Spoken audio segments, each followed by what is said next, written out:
customers first. Second is the last century, a company, if you want to grow, I believe you should find a good opportunity. But today, this world never lack opportunity. But today, if you want to be a great company, think about what problem you can solve.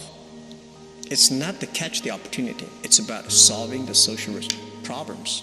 Because company like Alibaba, we're growing so fast, it's very difficult for one opportunity that can make us last. Such an organization with the powered by internet, with millions of SMEs, with 400 million consumers, what kind of problem you can solve? And I'm excited. Anything you mentioned about cloud computing and talking about the mobile things, anything that's happened in the USA is going to happen in China. There is an amazing degree to which people's ambitions get beaten out of them in these top universities. If I look at what people thought my senior year in high school, sort of like were very ambitious, that all these ideas, what they were going to do, and if you looked at the same people at sort of college plus 5 years, sort of 9 years later, let's say, it was amazing how much things have been ratcheted down. So I do think there's something problematic where all the talented people go to these schools, they're sort of evaluated on the same terms, and at the end a lot of ambitions are beaten out of them. And probably the one that I think is even worse for people than Harvard in this respect might be Caltech, where you have these brilliant math, physics people, and after 4 years where you're in the middle of your class, you're convinced that the most you can do with your life is become a line engineer at Lockheed, and maybe you can go into mid-level management 20 years later. And so that sort of is characteristic of what I think has happened. And what I think we need to somehow find a way back to is this idea that there's not just a single track, that there are very different things you can do. The question, what truth do you know that nobody agrees with you on?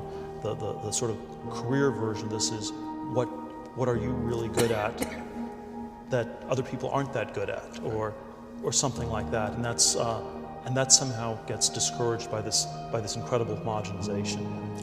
For me, so much of the lesson that I feel like I've learned is, I feel like it's really hard to decide to start a company, right? Facebook, I didn't start it to start a company. I started it because I really wanted this thing personally, and I believed that it should exist globally, although I wasn't quite sure that we would be able to play a role in doing that. It was mostly just through kind of like wanting to build it and having it be this hobby and getting people around me excited that it eventually kind of evolved into and got the momentum to become a company. But I never really understood the psychology of deciding that you want to start a company before you understand what you want to do. And this gets back to the question of why did we first open at colleges that had competitors? I have this big fear, I think, of getting locked into doing things that aren't actually the most impactful things. To me, this is like the trait that entrepreneurs have, is they just have this like laser-like ability to go find where they can have the most impact. And when you take on a new project, especially if you hire people or start a company, you're doing that project. And there are obviously different ways that it can exit and all that, but I think having the flexibility to explore a lot of different things, which you can do when you're in college, which is one of the amazing things about being in college, is you can work on all these hobbies and code a lot of stuff and try a lot of different things. It's this amazing flexibility that I think most people take for granted. And once you decide, okay, I'm going to start a company and I'm going to do it with someone else, you immediately now need to convince someone else if you want to change your mind on something. And I think people really undervalue the option value and flexibility. I think explore what you want to do before committing is really like the key thing, and keep yourself flexible. No, I think that's... I agree. Yeah, but I think you can definitely do that within the framework of a company, but I think you have to be wary about starting a company too rigidly, because you're going to change what you do. People talk about pivots all the time as if it's like your thing didn't work, so you pivoted. Facebook pivoted many times. It's just that we were college, and then we were not college, and then we were just a website, and then we were a platform, right? And you're going to change what you do. I think many kids and many grown-ups do figure out over time what their passions are. And sometimes we let I don't think it's that hard. I think what happens though sometimes is that we let our intellectual selves overrule those passions. And so that's what needs to be guarded against. Kids are very good about knowing what their passions are.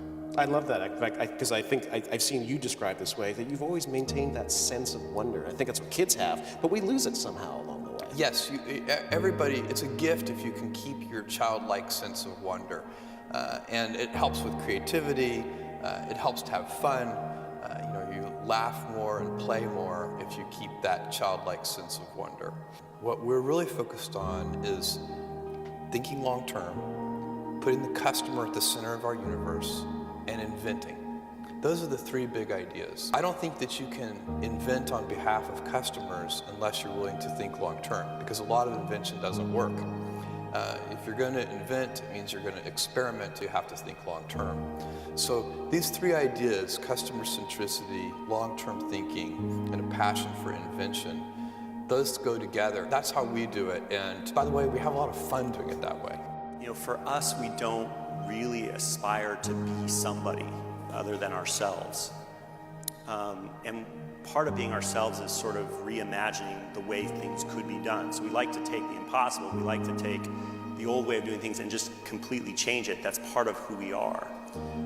But there are great CEOs, great founders, great leaders out there, and there's something to learn from all of them. In fact, there's something to learn from the ones that aren't great too. Like, again, everybody sees success, they see failure, and we see that personally and we should learn from it, but why not learn from other people's success and failure? There's something to learn from all of them. It depends how you look at it, but when you have sort of this problem-solving culture, the core group sort of depends on the problem that's being solved. And so it's very dynamic what that core group is and on what problem. I have 10, 11 direct reports, and then depending on what the problems of the day are, can determine how many of those folks are in a particular problem. And by the way, a lot of problems getting solved that I'm not involved in. And so figuring out which ones that you go into, how do you prioritize it, how do you get to the future faster is one of the things we spend a lot of time sort of architecting. Silicon Valley and the state of Silicon Valley, do you think it's at a high point of invention right now, or at a plateau, or at a low point, or well, I think there's jumping off? Yeah, it's funny. It reminds me, look, I've been an entrepreneur since the mid-late 90s, and I remember in 2001 I was raising money. I was raising money in the fall of 2001 for a networking software company, and I remember going to one of the restaurants in Palo Alto, which used to be bustling, and you'd have to book get a reservation a month ahead of time or something, and it was empty. It was like tumbleweeds. And I remember a VC telling me that all the things that could be invented, this is 2001, all the things that could be invented in software had been invented, and that there was no more innovation left in software. And so that irrational there's irrational exuberance and irrational pessimism.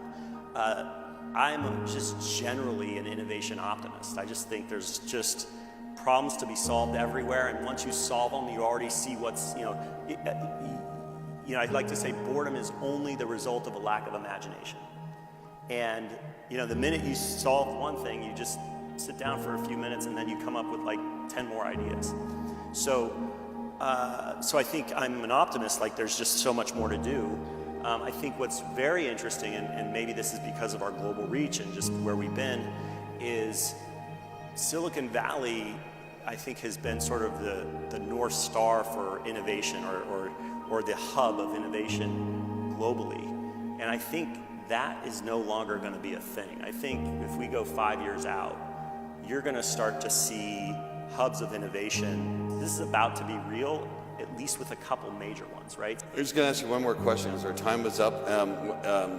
You're worth a lot of money now. What's the most expensive thing you've bought? Well, I think what a lot of people don't know is that I've never sold a single Uber share. So the most expensive thing I bought before Uber started, and it's my home. And it was right around $1 million.